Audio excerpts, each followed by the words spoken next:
in Las Vegas and across the state. Madam Chair, these people will stop at nothing because there's so much money involved. Let me tell you that when I first introduced that first bill and they were vilifying me and the threats came in, it went so far as people were calling my home in Las Vegas. Unbelievable. Threatened my wife and son. Threatened to murder them. Now, you know, that's pretty tough.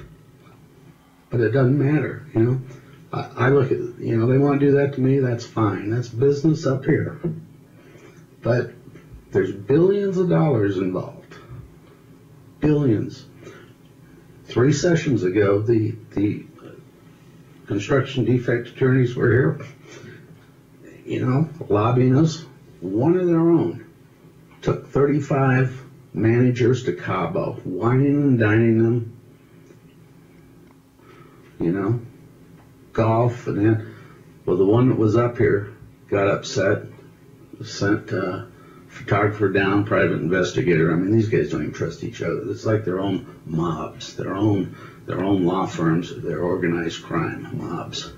They cut the city up, they cut the state up. And it is organized crime. It's very, very organized, very sophisticated. I've seen virtually every CD attorney. I've watched them when they make presentations to homeowners associations. Everything's bought and paid for. Let me just speak of Nancy Kwan. I went to one of her presentations at an elementary school in Green Valley, and you could only get in if you were a property owner.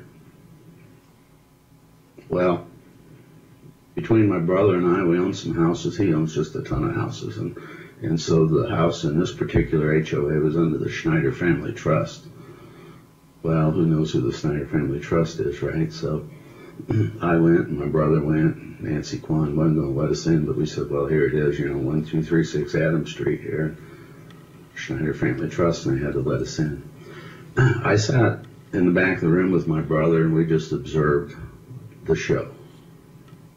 And these are shows, and they all have the same show. It's like pitchmen in the South with their tent, the religious show, and oh my gosh, here it comes. And they had an architect that shows defects to these homeowners. They show them up on the screen and look at this defect. And you know, they use the same photos from one association to the next. I mean, they're so lazy they don't even mix the photos up anymore. But they show it, and a lady on, you know, this side of the room would go, "Oh my God, look at that!"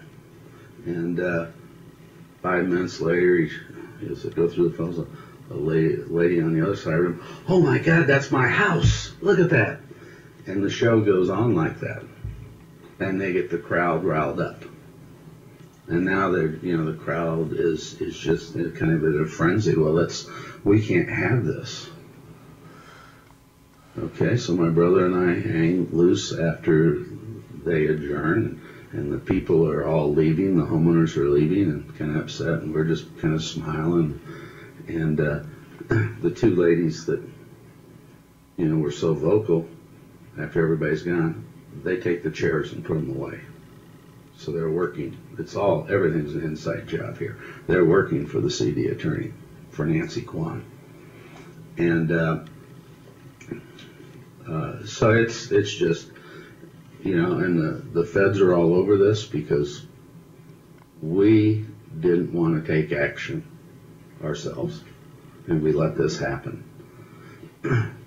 The managers down there are out of control, and I'm not saying all of them, but a lot of them are out of control, and they're manipulated and run by the construction defect attorneys because the money is flowing. In here, these CD attorneys, they've kind of changed over the years, and I will address it in my bill. They back homeowners associations into CD lawsuits. And they back them in they say, well, they go to a board and they say, we'll we think you have we think you have a lawsuit here. There are defects. Let us go look for some and see if there are any. So they bring in their expert witnesses, right, and they go through and looking for defects. Well, of course, they find defects. If they don't, they manufacture them. But then there's the defects, and they go and they tell the board, well, now you have to sue. If the board says no, they say, well, then you have to give us $500,000 or $600,000 for the work we've done. Okay? And now the board is stuck. I mean, they can't afford $500,000 or better. They are stuck. And they have to sue. Well, the attorneys in this deal never did pay them, never did have any money invested, because on most of these, and Nancy Kwan is just a, you know, a good example of it, they have the expert witnesses. They fund the whole thing. They're doing the work. They get their money on the back end.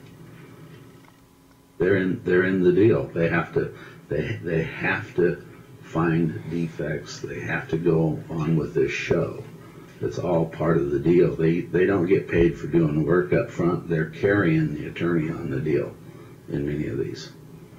And so, you know, that's highly illegal, as you would know, Madam Chair. Everything in here, it just stinks, and it's just gone through to management, to every aspect of the homeowner association.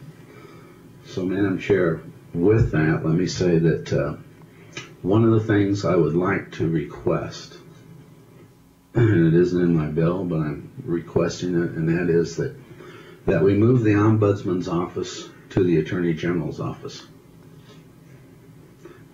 In 1997, when I created the Office of the Ombudsman, that's where I had it in the bill. And I passed that bill, minus that one point. And the reason was, and I understand politics, and Senator Raggio was concerned about Frankie Sue Del Papa, who was the Attorney General at the time, and he didn't want to give her a bigger platform because there was word she may run for the U.S. Senate or governor or something. So he said, well, you have to find another area for that. We just don't want to go to Frankie Sue. And I said, I understand. I understand politics as you do, Madam Chair. And so he said, just find another area, and we put it in the real estate division because I thought it'd be compatible. But the real estate division committee doesn't have the wherewithal to operate in this field with these attorneys. And, you know, a lot of homeowners, they need opinions all the time on their CC&Rs. They need legal opinions. The real estate division cannot issue a legal opinion. And so they get stuck, and it drags on and on and on. And that's why I feel, I strongly feel that this needs to be in the Attorney General's office. So somebody with some muscle and horsepower can ride roughshod over these associations. If we would have had it in the Attorney General's office, it's my opinion, we wouldn't have this right here. We would not have this. And Madam Chairman, every year we pass something on homeowner associations, and you know we do. We process it, and what we're doing is we're sticking our finger in the dike every time, because every time we leave here, the attorneys look at it, they give a new opinion for their boards, they change our meaning and create a loophole so they can operate the way they operate. And so I'm really convinced that we need to put this in the AG's office. There's another thing that happened, Madam Chair, and you know, in 1999. Now, in 97, 95, I refer to homeowner associations as governments. They're quasi-governments. They are the government closest to the people. And they truly are. You know, they have the power to fine. They collect taxes. That's the dues. They have the power to take your home if you don't pay your taxes. your dues. They have many times more power than local governments, and they're not, they don't have to really show due process. And that's some of the things we've tried to work on. Well, in '99, Senator Rawson, who I consider a good friend, brought forth a bill, and it was bill number 192. It was a preamble to 116, and it is now the preamble. And Senator Townsend, in those days, the construction defect bill and the homeowner bill and everything was in Commerce. And Senator Townsend says, well, is this preamble okay with you? I mean, you're the 116 guy. Is it okay? And I looked at it and I thought, well, that's a little squishy, and I'm really not into preambles. I've never done one before myself. I'm really not sure. But again, I'm pretty good at politics, and Senator Rawson was assistant majority leader and chair of a big committee, and I pass everything at the sole discretion of a committee chair, being in the minority for a decade and a half. And so I knew that, yeah, I said it looks fine to me. Let's put it in there. Let me kind of review this with you, because this is very important, and believe it or not, it's the best decision I probably ever made in regards to homeowner association bills. Preamble goes, whereas planned communities are a dominant method of residential development in the state of Nevada, and whereas planned communities are developed for the purposes of preserving neighborhood continuity and creating desirable places to reside, and whereas planned communities are governed by specific rules and regulation and by unit owners association, and whereas a unit owners association is the form of self-government closest to the people, and whereas all forms of government should follow the basic principles of democracy found in the United States Constitution and the Nevada Constitution, whereas some unit owners associations in this state have a history of abuse and power, and whereas unit owners associations have power over one of the most important aspects of a person's life, his residence,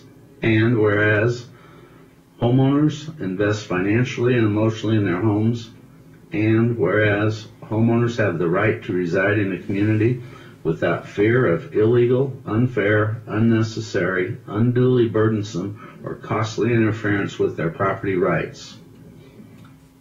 Now, therefore, people of the state of Nevada, representing the Senate and Assembly, do enact as follows. Chapter 116. This right here gave the FBI the power to come in, because it's a government. The FBI's number one charge, their number one charge, is political corruption. That's their number one charge. And the FBI told me that. This preamble, spelling out that HOAs are governments, that was the door that opened. So this is a very important piece. And that's what they used to come in and start the investigation. Otherwise, it would continue on and on and on.